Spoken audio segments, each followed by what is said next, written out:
ហានអីក៏គ្មានមនុស្សឆាប់ទៅជួយផងជួយផងជួយផងជួយផងលោកអើយជួយផងជួយផងតែមានរឿងអីកើតឡើងហេតុអីក៏បានកំភ្លើងបែបនេះកុំខ្លាចពួកយើងពូនសិនទៅ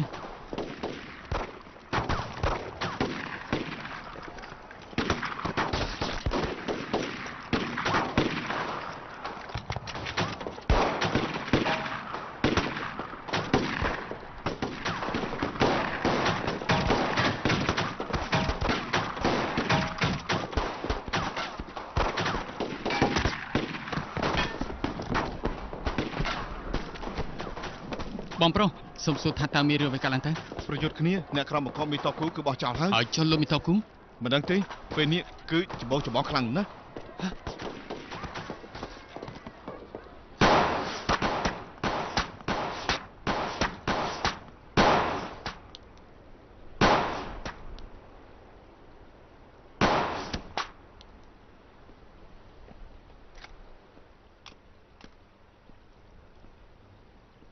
លោកមិនតបនិយាយទៅនៅតែមិនទាន់បានដំណឹងគូសៀអ៊ូទៀត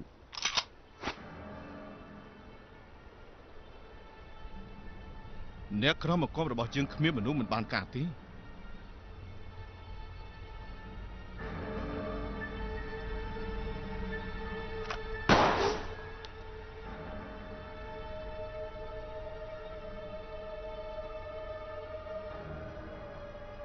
មើលតែឯងនៅមានបញ្ញាបន្តរស់ត្រូវតែឃើញមនុស្សស្លាប់ត្រូវតែឃើញសាកសពបាទទៀន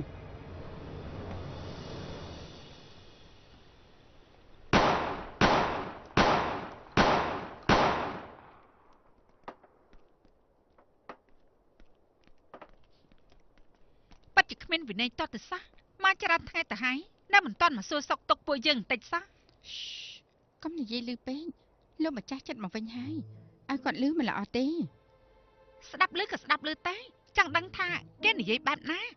ក្នុងផ្ទះស្រាប់តែបន្ថែមមនុស្សម្នាក់យ៉ាងម៉េចសួរបន្តិចក៏មិនបានដែរមានអីអស់ចាស់ទៅកុំខ្វល់ថាគេជាអ្នកណាអ្នកមានភ្នែកចិត្តតែដឹងថាលោកម្ចាស់ល្អចំពោះនាងខ្លាំងប៉ុណ្ណាណាលោកម្ចាស់មិនបានរំលឹកផងពួកយើងកុំសួរអីអ្នកមានភ្នែកសត្វតែមើលដឹងយ៉ាងម៉េចឯងថាយើងខ្វាក់អេមនុស្សឯងនេះហេតុអីក៏មិនដឹងល្អអាក្រក់អញ្ចឹងយើងជាបងស្រីនេះគឺដើម្បីឲ្យអញល្អទេគ្មានរឿងប្រសើរជាងមានរឿងណាលោកមិនទាន់ហើយយ៉ាងលោកម្ចាស់មកវិញហើយលោកម្ចាស់អាយ៉ាលោកម្ចាស់ឆាប់ពិសាបាយទៅអញ្ចឹងអង្គុយលោកម្ចាស់ថ្ងៃនេះចុងភៅបានធ្វើម្ហូបដល់លោកម្ចាស់ចូលចិត្តពិសាអង្គុយទៅលោកម្ចាស់ពិសាស្រាបន្តិចទៅលោកម្ចាស់ពិសាម្ហូបបន្តិចទៅណានៅនាងជាញ៉ាំបាយហើយនឹងអ្នកនាងជារាល់ថ្ងៃសង្ងំនៅតែក្នុងបន្ទប់ពួកខ្ញុំមិនដឹងថាគេធ្វើអីនោះទេនាងទៅផ្ទះបាយឲ្យមនុស្សធ្វើម្ហូបយកទៅជូនគេបន្តិចទៅនេះឲ្យចាប់ឡើងទៅបានលោកម្ចាស់ខ្ញុំពេលនេះនឹងត្រៀមអាហារពិសេសជូនអ្នកនាងជាភ្លាម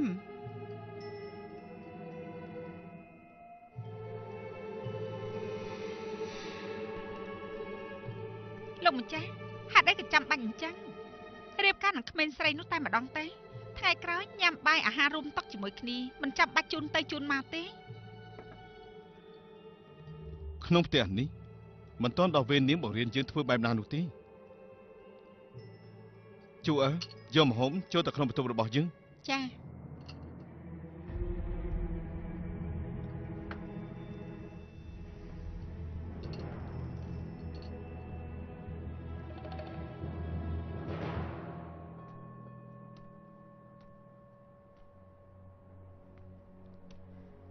អ្នកនាងជីអ្នកនាងជីលោកម្ចាស់ឲ្យខ្ញុំយកម្ហូបមកជូនអ្នកនាងទៅណាហើយអញ្ចេះ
ស៊ូអ៊ីង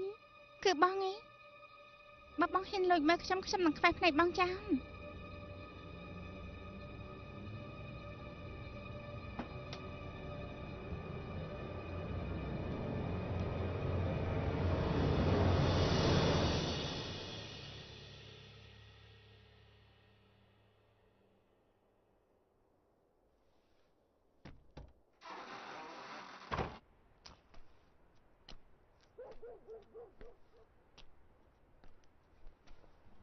ហើយគ្រាន់តែងូតទឹកសោះមានអ្វីអស្ចារ្យទេនិយាយឲ្យថាមិនលួចមើលនាងនៅតែមិនជឿទៀតតែងតែធ្វើឲ្យខ្ញុំពិបាកខ្ញុំជាមនុស្សបែបណាទេស្មានតែខ្ញុំនឹងចង់មើលណាស់ទៅ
យាយមិនអីទេរងចាំបងសិនអូសេង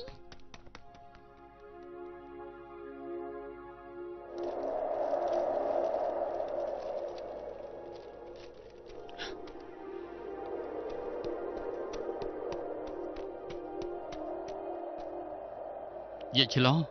តែនឹងចាញ់យ៉ាងម៉េចទៅខ្ញុំតែងតែនឹកលោករហូតមកមើលលោកមិនបានទេ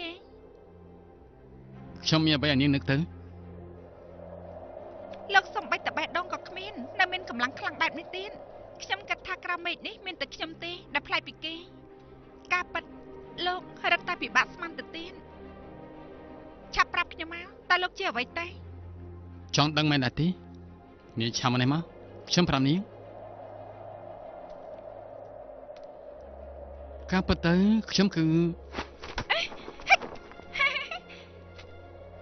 លោកមិនឆ្លាក់ខ្ញុំទេនាងមានរឿងអ្វីមករកខ្ញុំចុះកុំធ្វើបាបយាយអីគេគ្មានគំនុំអ្វីជាមួយនាងទេនាងហេតុអីចេះតែរំខានដល់គេខ្ញុំមិនបានរំខានគេទេគឺគេតាមរំខានលោកនាងគ្រាន់តែជាមនុស្សសាមញ្ញម្នាក់មិនស័ក្តិសមជាមួយលោកទេខ្ញុំកំពុងតែជួយលោកតែរឿងរបស់ខ្ញុំនាងមិនខ្វល់នោះទេរឿងរបស់គេខ្ញុំមិនខ្វល់ទេតែរឿងរបស់លោកខ្ញុំមិនខ្វល់មិនបានចាប់តាំងពីខ្ញុំឃើញរាងកាយរបស់លោកដ៏ស្អាតបាតបែបនេះខ្ញុំតែងតែចង់នឹកនាមមនុស្សចេតនារបស់ប្រុសនិងស្រីគ្រាន់តែរកមិនបានមនុស្សដែលស័ក្តិសមចាប់តាំងពីលើកមុនពេលដែលលោកជួយខ្ញុំចេញពីដងខ្ញុំអ្នកមោតាសាទោះបីជាគ្មានយាយយ៉ាននោះក៏ខ្ញុំមិនអាចឆ្លាញ់បិសាចដូចជានាងបានដែរហាខ្ញុំជាបិសាចអញ្ចឹងលោកគឺជាបិសាចប្រុសហើយពួកយើងគឺពិតជាស័ក្តិសមនឹងគ្នាណាស់មើលចាស់លោកមានរូបរាងសង្ហាបែបនេះហើយធ្លាប់ជួយខ្ញុំមិនអាចរកមនុស្សដែលស័ក្តិសមជាងលោកនោះទេឬមួយក៏នាងបើកកម្លាំងធាតុច្រើនជ្រុលធ្វើឲ្យខួរក្បាលរបស់នាងមានបញ្ហានោះទេខ្ញុំប្រាប់នាងខ្ញុំមិនស្រឡាញ់នាងនោះទេអញ្ចឹងលោកស្រឡាញ់អ្នកណាយាយឬក៏ខួរក្បាលរបស់លោកមានបញ្ហានោះមានអ្នកនាងស្រស់ស្អាតដូចជាខ្ញុំស្រឡាញ់លោកនោះបាច់ការពិតទៅខ្ញុំពេញចិត្តគឺពើងមុខមកខាងខ្ញុំត្រគាព្រាននារីល្មមសម្រាប់ព្រាននារីអីទៅល្មមសម្រស់ចាំមិនដែរហ៎បា ចឹងខ្ញុំហាន់សាច់នៅលើខ្លួនជាយ៉ាម្ដងចាស់រួចហើយយកមកឲ្យឆ្កែស៊ីដល់ពេលនោះសតតែក្រុងឆ្អឹងមើលថាលោកស្រឡាញ់គេដែរទេ ខ្ញុំមិនចង់ស្ដាប់សេចក្តីអត់បានការនោះទេខ្ញុំប្រមាននាងបើនាងហ៊ានធ្វើអ្វីក្បែរយាយយ៉ាទៀតនោះខ្ញុំនឹង លោកនឹងយ៉ាងម៉េច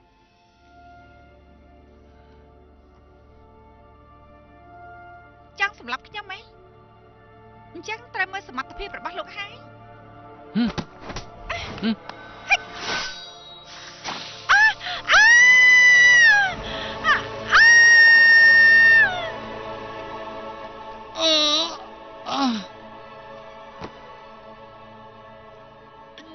ឈឺឡអូ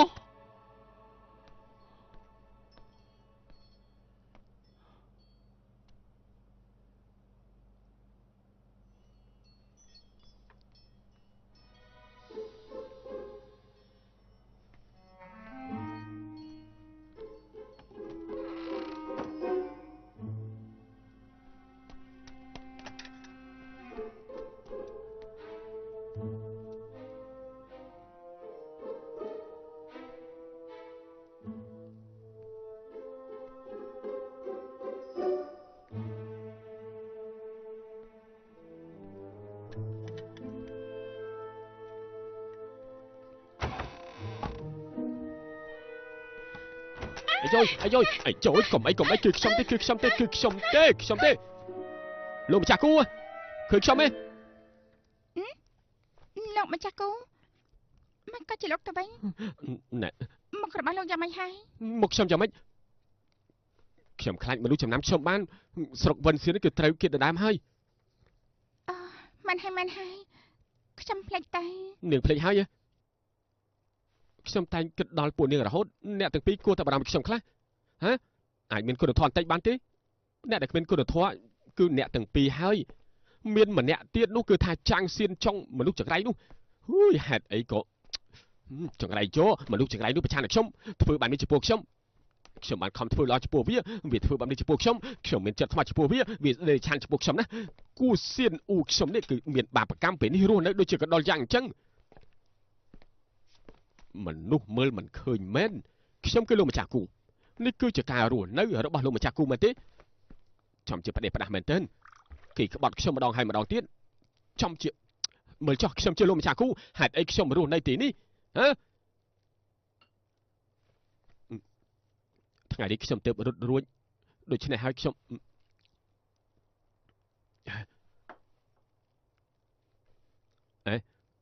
អាណាលោកគ្រូ តែចាប់បិសាចហើយ បិសាច មែនហើយ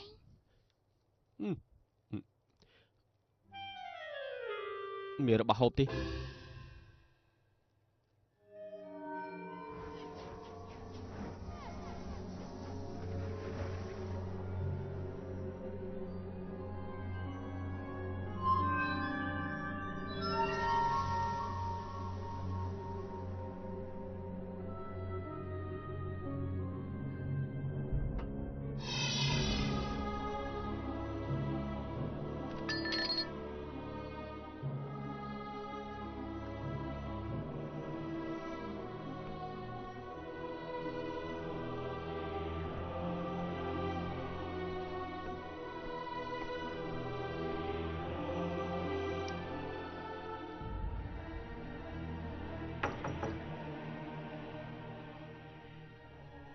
នាងជា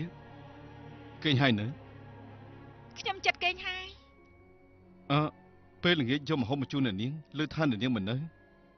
ដូច្នេះទៅខ្ញុំនេះ មែនហើយខ្ញុំមិនស្រួលខ្លួនទៅឡើងភ្នំបេះថ្នាំ ត្រូវការខ្ញុំរកគ្រូពេទ្យពិនិត្យដែរទេ មិនបាច់ទេរំខានលោកម្ចាស់ហើយ ណែ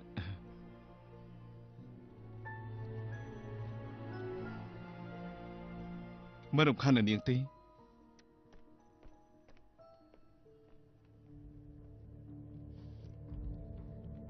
ហើយ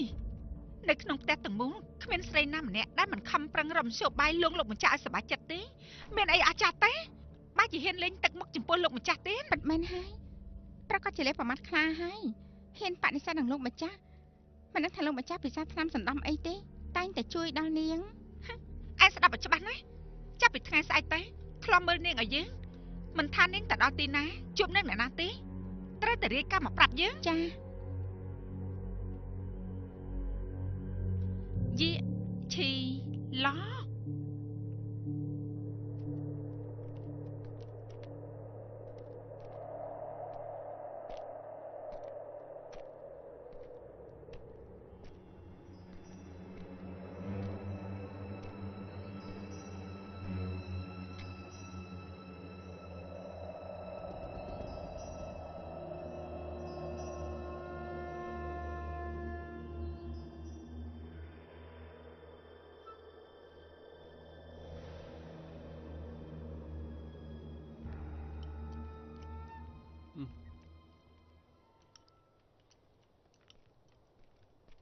ហើយយ៉ា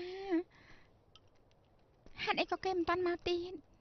ពិតជាគួរឲ្យបារម្ភណាស់ អើយនិយាយចាញ៉ាំរបស់នេះមិនឆ្អែតទេតែអាចចំអិនមួយចានទៀតឲ្យខ្ញុំទេ ញ៉ាំដឹងតែពីញ៉ាំ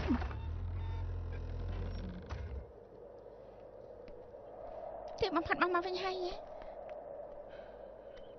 ហេតុអីក៏មិនចូលមកឆោតមកទ្វារធ្វើអី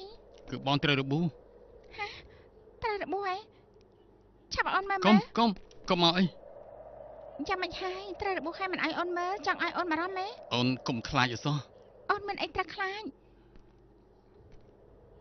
បងត្រូវបិសាចនោះធ្វើឲ្យរបួសហេ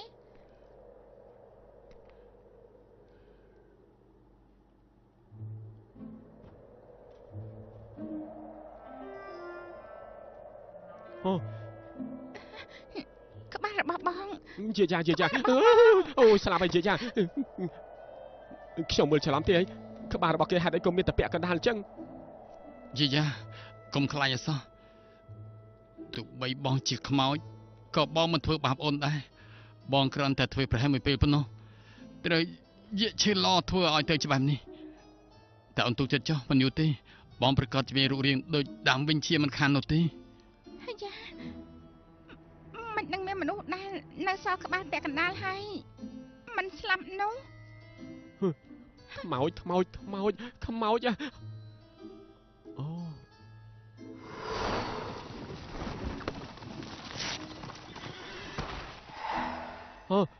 អូខ្ញុំនឹកឃើញហើយអញ្ចឹងតាទើបសម្លៀកបំពាក់នេះខ្ញុំដូចជាប្រហាក់ប្រហែលគាត់ជាមនុស្សដែលខ្ញុំបុកធ្លាក់ពេលលើជ្រោះស្លាប់បាត់នោះណា ថាម៉េច ត្រូវហើយណែជ្រោះនោះជ្រៅសម្បានណាធ្លាក់ចូលប្រកាសជាខ្ទេចឆ្អឹងជាមិនខានទេគេបែរជាមិនស្លាប់ប្រកាសជាខ្មោច យាយា កុំចាំមកតាបងជាមនុស្សឬមួយក៏ជាខ្មោច និយាយចាមិនថាគេជាមនុស្សឬខ្មោចទេខ្ញុំទៅមើលប្រកាសជាដឹងបើសិនជាគេពិតជាលោកគ្រូហើយនៅសល់តែជីវិតពាក់កណ្ដាលខ្ញុំនឹងចាក់បន្ថែមឲ្យងាប់តែហ្មងហើយចាណាក៏ពាក់កណ្ដាលជីវិតដែរខ្ញុំហ៊ានធានាចាំនាងមកអត់អីទេ ខ្ញុំទៅសួរគាត់ដល់ខ្លួនឯង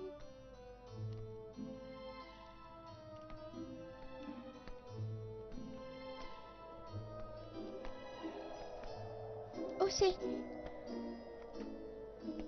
អូនចង់ឲ្យបាននិយាយការប៉ិនតើបងជាអ្វីអូស៊ី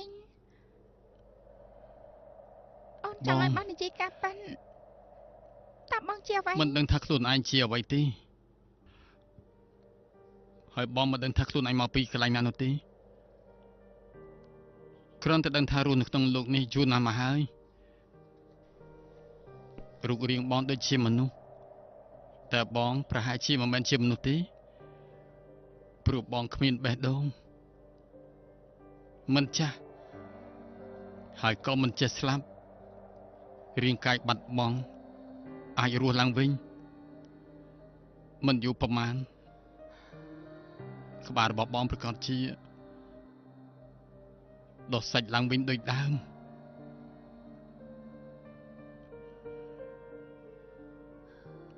បងប្រហែលជា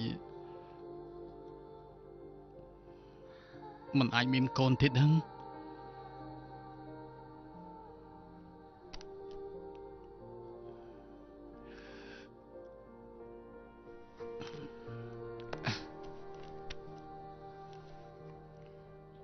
បងដឹងថាអូនចង់បានកូនស្រីច្រើនណាស់ថ្ងៃនោះនៅពេលដែលទិញកងដៃនៅក្នុងហាងនោះអូននិយាយថាអូននឹងយកកងដៃនេះរក្សាទុកឲ្យកូនស្រីហើយនឹងបន្តឲ្យចៅស្រីទៀត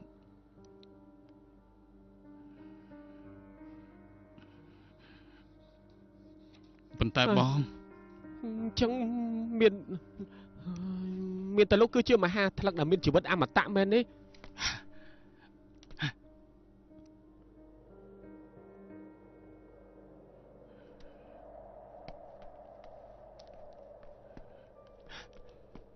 យា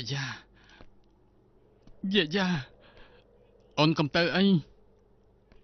យា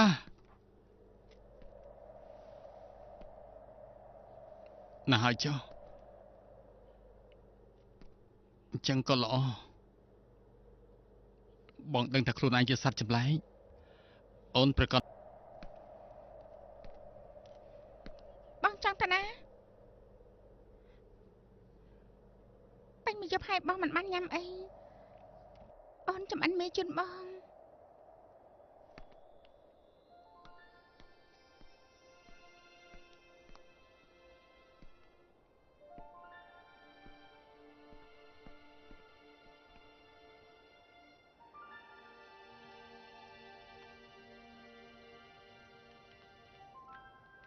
ហេតុអីក៏លាក់បាំងនឹងអូនពិតជាល្ងងណាស់សំបីបងជាស្អីក៏មិនដឹងតែនិយាយថានេះផ្កាជាមួយបងទីថាម៉េចរៀបការនៅគេអូយណែយាយាអ្នកទាំងពីរក្រែងជាបងប្អូនគ្នាតើអីមានអីតាក់ទងជាមួយលោកអូខ្ញុំយល់ហើយលោកគ្រូនិយាយថាមិនអាចបង្កើតកូនបាននេះគឺជាការលាក់បាំងអ្នកទាំងពីរយកឈ្មោះជាបងប្អូនមកបិទបាំងយាយាស្ដាប់ខ្ញុំដាស់តឿនមួយម៉ាត់ណាអ្វីត្បិតតែលោកគ្រូមិនចេះស្លាប់ក៏ដោយហើយមុខតាពាក់កណ្ដាលអាចដោះឡើងវិញក៏ដោយប៉ុន្តែបើសិនជាមុខពាក់កណ្ដាលទៀតដោះមករៀងចម្លែកដូចជាដោះស្នែងដោះចកោមកគិតយ៉ាងម៉េចទៅនាងនៅស្រឡាញ់គាត់ដែរទេយាយា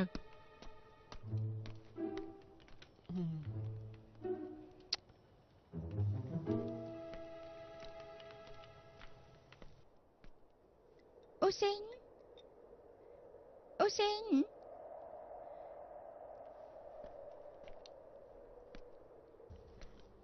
អូសេងបងគិតនៅទីនេះ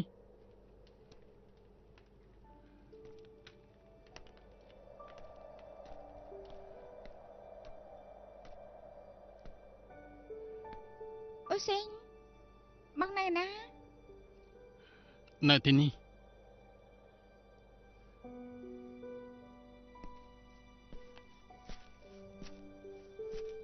ជាយ៉ាបើសិនជាអូនមិនសប្បាយចិត្តទេនោះអូនស្អប់បងនឹងចាកចេញទៅអូនបានចាំមិនមីជូនបងឆាប់ញ៉ាំទៅ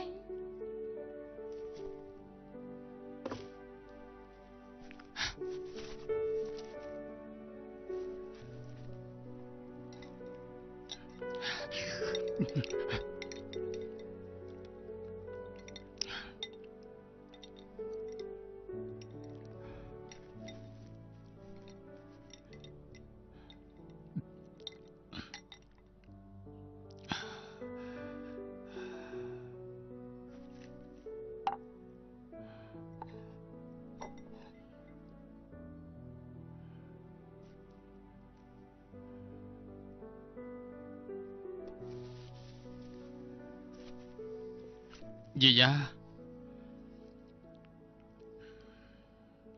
សុំទោស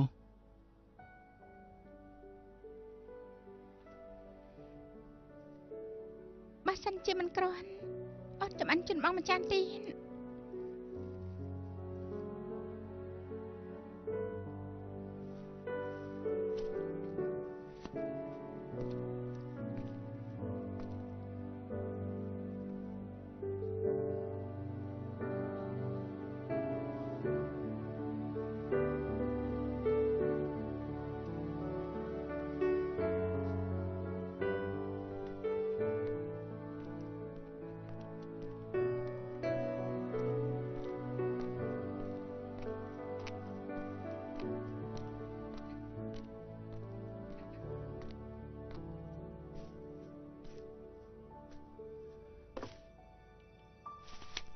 ជាយ៉ា អ្វីក៏មិននិយាយដែរយប់មិញអូនបានគិតពេញមួយយប់ហើយទីបំផុតគិតយល់ហើយមិនថាបងជាអ្វីតែខ្លាចជាអ្វីក៏ដោយគឺដើម្បីជួយអូនដូច្នេះហើយអូននឹងល្អចំពោះបងដូចកាលពីមុនមើលថែបងអាហារមួយថ្ងៃ3ពេល យាយ៉ាបង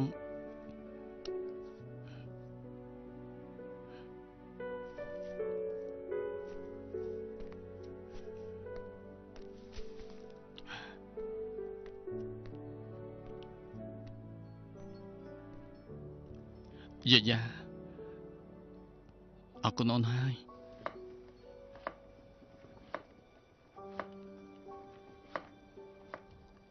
ហើយយ៉ាចង់ធ្វើឲ្យខ្ញុំធុញស្លាប់ឲ្យតាមមែនទេក្នុងផ្ទះមានមនុស្ស3នាក់គ្មាននរណាជជែកនឹងខ្ញុំបែបនេះខ្ញុំគិតថានៅទីបំផុតខ្ញុំប្រកាសជាត្រូវស្លាប់ជាមិនខាននោះទេប្រកាសជាធុញស្លាប់ហើយណែនិយាយចានេះនិយាយជាមួយខ្ញុំមិនចឹងណាខ្ញុំនិយាយរឿងកំ pl មួយនេះស្ដាប់ពីមុនមានបងប្អូន2នាក់ម្នាក់ឈ្មោះថាហ៊ីហ៊ីហ៊ីហ៊ីម្នាក់ឈ្មោះថាហាហាហាហាហើយមានថ្ងៃមួយអាឈ្មោះអាហាហាហ្នឹងវាបានងាប់តៃហោងបាត់ហើយអាហ៊ីហ៊ីហ៊ីនោះវាបានសំពះភ្នោអាហាហាហាហើយនាងទាយទៅមើលពាក្យដំបូងដែលហ៊ីហ៊ីវានិយាយជាអ្វីទៅហាហើយហេតុអីក៏បងស្លាប់ហាហាហាអោយាយានាងគុំមកទោសថាខ្ញុំមិនបានរំលឹកនាងអសោះណាលោកគ្រូនិយាយថាក្បាលពាក់កណ្ដាលរបស់គាត់បានដុសឡើងវិញបែបនេះគឺល្អហើយបើសិនជាក្បាលនោះវាមិនដុសបានមកវិញទេនាងគួរតែរកអ្នកផ្សេងណាកុំយកអាហារជូនគេរាល់ថ្ងៃទេអត់អីទេនាងចង់ទៅក៏យកទៅខ្ញុំអត់និយាយជាមួយនាងទេតាំងតោ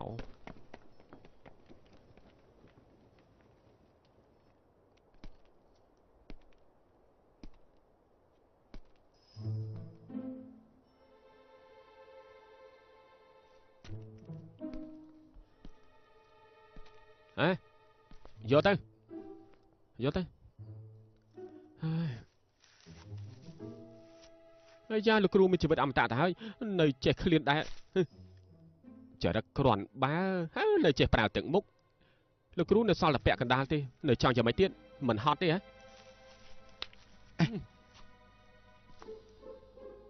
ណែខ្ញុំសួរឯងនំប៉័ងនេះយាយ៉ាឲ្យឯងចូលមកមានដែរទេនាងយ៉ាងម៉េចហើយនឹង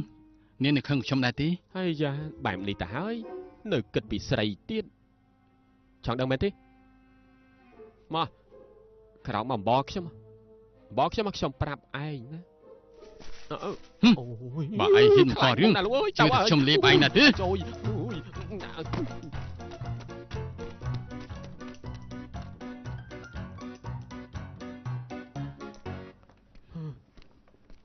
អាក្រក់ក្រៃផឹកទឹកមួយ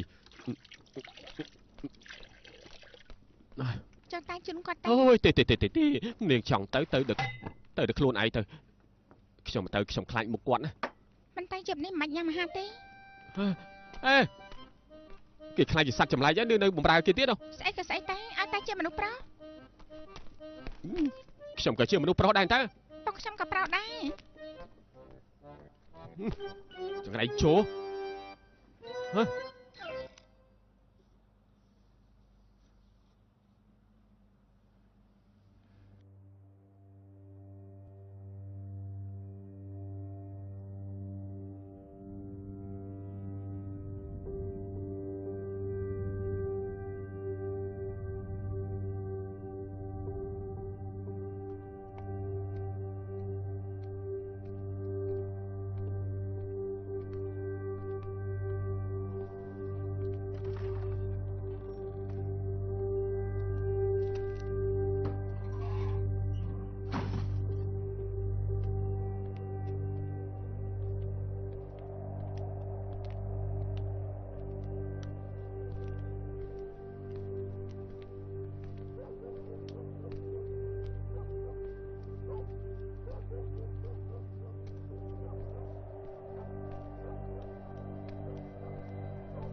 តែឈប់សិនឈប់សិន អូ ជិប យ សិន តើមានរឿងស្អីកើតឡើងទៅណោះបើណាហើយមានរឿងស្អីទៅណោះតើមានរឿងស្អីទៅណោះអាយូ ហ៎ អូយគួរឲ្យខ្លាចណាស់បើណាគួរឲ្យខ្លាចមែនទែន យីឈីឡហើយត្រកលយីនាងឆាប់ចេញមកស្រីថោកទាបឯងនេះឆាប់ចេញមកពេលនេះមិនអាចជួបនឹងមនុស្សទេមែនទេហ៊ានធ្វើហេតុអីមិនហ៊ានទទួលថ្ងៃនេះយើងមកបាក់អាក្រាតពីនាងហើយថាមកមើលនាងថោកទាបប៉ុណ្ណា ឈប់ភ្លាមលោកណាស្អីហ្នឹង អើយលោកម្ចាស់ជួអើស្លាប់បាត់ទៅហើយគឺនាងជាអ្នកធ្វើ មានន័យថាម៉េច កាលពីយប់មិញនាងបានលួចជួបនឹងសហ័យស្មន់ប្រកាសជាជួអើបានឃើញហើយអញ្ចឹងហើយបានជាសម្រាប់មនុស្សបំបិតមកស្រីថោកទាបអើយ ឈប់បង្ករឿងទៀតទៅយើងនឹងសួរគេជំនួសនាង លោកម្ បិទ ចាស់ មកទៅ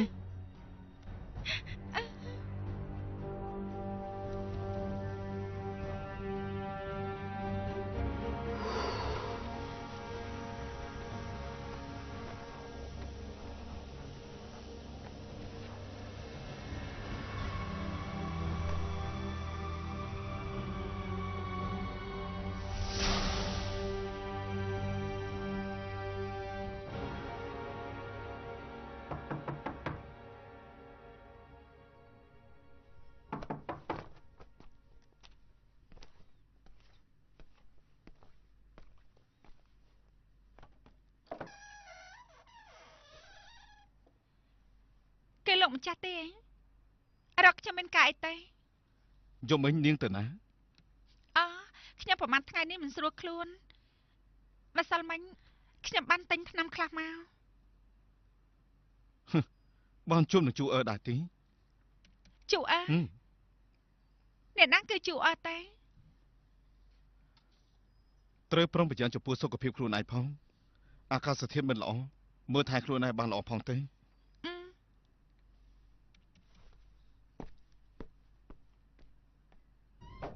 លោកម្ចាស់នាងនិយាយថាម៉េច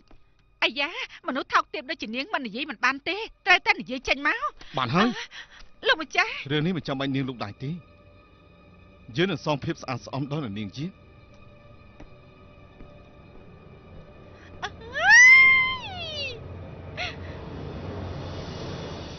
លោកម្ចាស់សូមជើញ ថ្ងៃក្រោយចង់រកថ្នាំមិនចាំបាច់រកដល់ខ្លួនឯងទេផ្ដាំអ្នកបម្រើទៅក៏បានហើយនាងតែងខ្លួនបែបនេះមិនល្អទេមើលទៅមានទឹកមុខមិនល្អខ្ញុំកំដរនាងទៅទិញសម្លៀកបំពាក់ខ្លះចុះ បាន សុទ្ធតែជារបស់នាងឬតាមចិត្តចុះ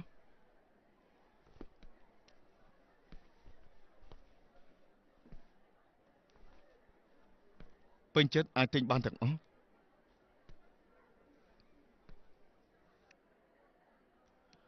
ណាអត់ចាំម្លេះណោះបើដែរអត់ចាំម្លេះបើដែរតាមតែតមនុស្សស្រីពិតជាអស្ចារ្យមែនមែនណាអស្ចារ្យណាស់អស្ចារ្យណាស់ នាងរើតាមចិត្តទេ គ្រាន់តែទិញសម្លៀកបំពាក់ក៏នាំកងការពារមកច្រើនដែរមេតបចាងនេះអស្ចារ្យណាស់កាលពីមុនគឺថាមិនមែនអញ្ចឹងទេ ហើយណានាងម្នាក់នេះមានប្រវត្តិយ៉ាងម៉េចរឹកពីធំខ្លាំងណាស់តើ ឮថាគេជាលោកស្រីទី6ទើបរៀបការ ចឹង ថ្មី តើទើបស្រឡាញ់បែបនេះនោះ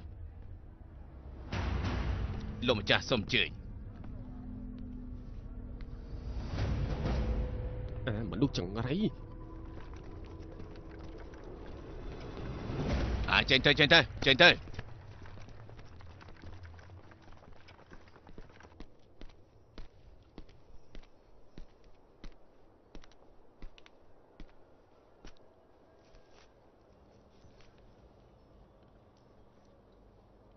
៏មិនចង់ឆ្លុះខ្ញុំគ្មានអារម្មណ៍ទេ យើងក៏គ្មានអារម្មណ៍ដែរយើងទ្រាំមិនបានទេបានទៅស្រុក បើសិនជាអញធុញថប់នឹងការរស់ណា មនុស្សចង្រៃ ឯងរកផ្លូវស្លាប់បានតា យើងហេតុអីក៏ត្រូវលាក់ខ្លួនគឺចាំងសៀនចុងម្នាក់នោះគឺជាមនុស្សរបស់គុណហេតុអីត្រូវឲ្យយើងលាក់ខ្លួនតើដឹងថាយើងចង្រៃយោគង់មានថ្ងៃណាមួយយើងដណ្ដើមរបស់ដែលយើងបាត់បង់មកវិញទេ ឯងបានជួបនឹងអាណាមិនតែតន់ខ្ញុំទេ យាកឈីឡូ ថាម៉េច នាងធ្វើជាប្រពន្ធទី9របស់ចាងសៀនចុង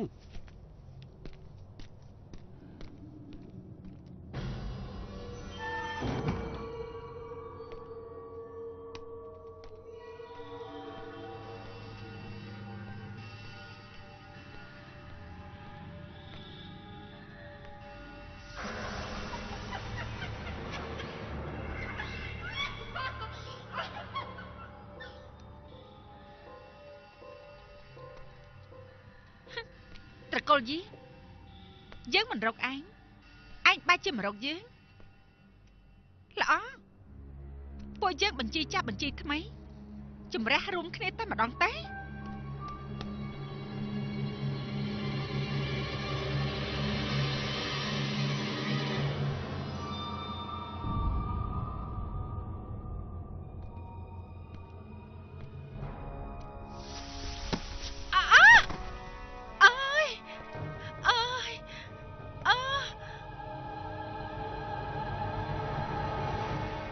ខ្ញុំនឹកអ្នកស្រីណាអ្នកស្រី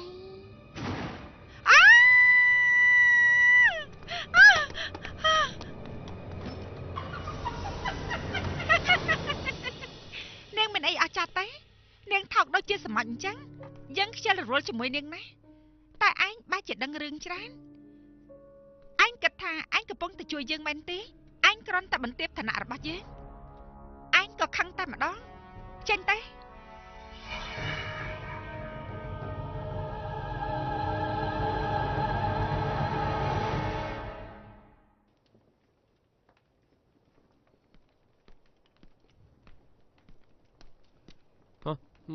យកទៅជូនគាត់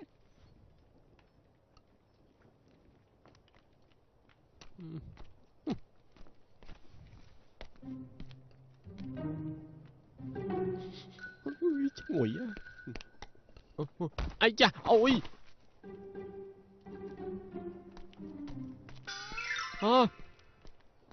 អាយ៉ា